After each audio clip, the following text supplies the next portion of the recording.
Hi all and thank you for your question សម្រាប់សំណួរបងអូនសួរថា allowance ដែលគេឲ្យមកយើងហ្នឹងគឺចាយគ្រប់អត់ពេលដែលយើងទៅរៀនដែល the scholarship ទទួលបាន scholarship and what do you find challenging there okay អញ្ចឹងសំណួរមកសុំឆ្លើយសំណួរទី1សិនតកតងជាមួយនឹង allowance ជាទូទៅតកតងជាមួយនឹងប្រាក់ឧបត្ថម្ភដែលគេឲ្យ scholarship មកយើងហ្នឹងគឺវាអត់ច្រើនពេកគេក៏អត់តិចពេកគឺគេឲ្យសមល្មមនិយាយទៅមុននឹងគេឲ្យយើងហ្នឹងគឺគេគុណគូហើយនិយាយថាថ្លៃចំណាយរបស់យើងនៅពេលដែលយើងទៅរស់នៅស្រុកក្រៅហ្នឹងប្រទេសរបស់គេហ្នឹងគឺប៉ុន្មានអញ្ចឹងណាYes also good question ព្រោះដោយសារតែដំបូងឡើយហ្នឹងក៏ជា concern របស់បងដែរនៅពេលដែលបងមុន fly ចេញទៅរៀននៅអាល្លឺម៉ង់អញ្ចឹងណាដំបូងឡើយហ្នឹងក៏បងធ្លាប់សួរខ្លួនឯងដែរថាចុះពេលដែលទៅរៀនសុកចាយគ្រប់អត់អីអញ្ចឹងណាសុកគួយសួរខ្លួនឯងតែដល់ពេលមែនតើទៅពេលដែលជាក់ស្ដែងយ៉ា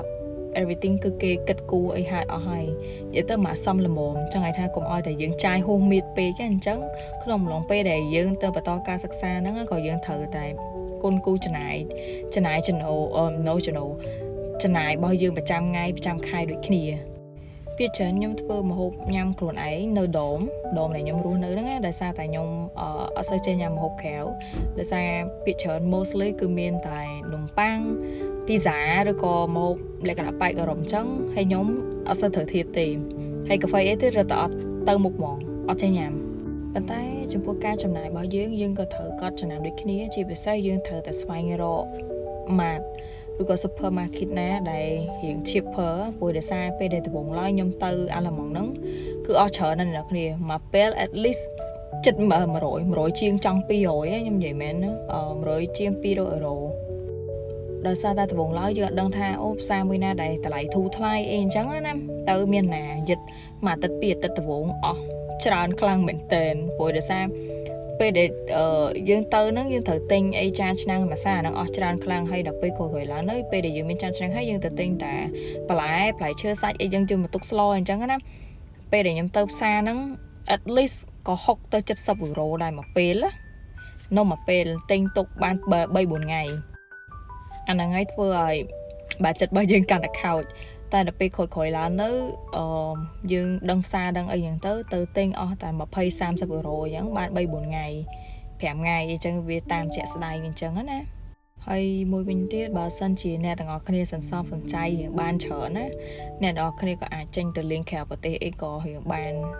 តូចណាស់ក៏បាន5-6ប្រទេសដែរ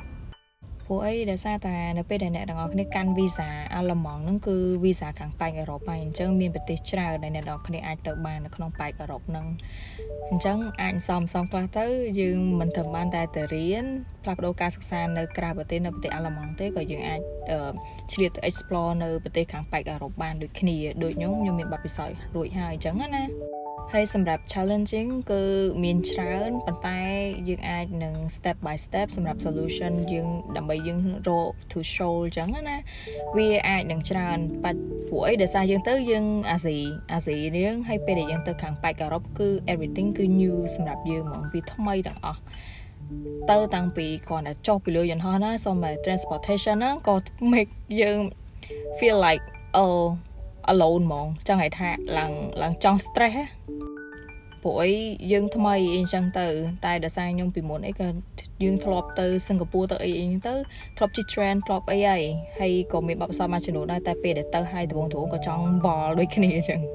ហើយខ្ញុំគិតថាវីដេអូនេះវារៀងវែងពេកអញ្ចឹងអាចនឹងតាក់ទងជាមួយនឹង challenge នេះខ្ញុំនឹងបកស្រាយនៅវីដេអូបន្ទាប់វិញដើម្បីវាអាច specific no ខ្ញុំអាច raise main point មករៀងច្រើនអញ្ចឹងណាដើម្បីជជែកshare បទពិសោធន៍ឲ្យអ្នកទាំងអស់គ្នាបានស្ដាប់អូខេអញ្ចឹងវីដេអូនេះគឺមានតែប៉ុណ្្នឹងទេអរគុណចាស់សម្រាប់ការតាមដានតាំងពីដើមរហូតដល់ចប់អូខេ see you next video bye bye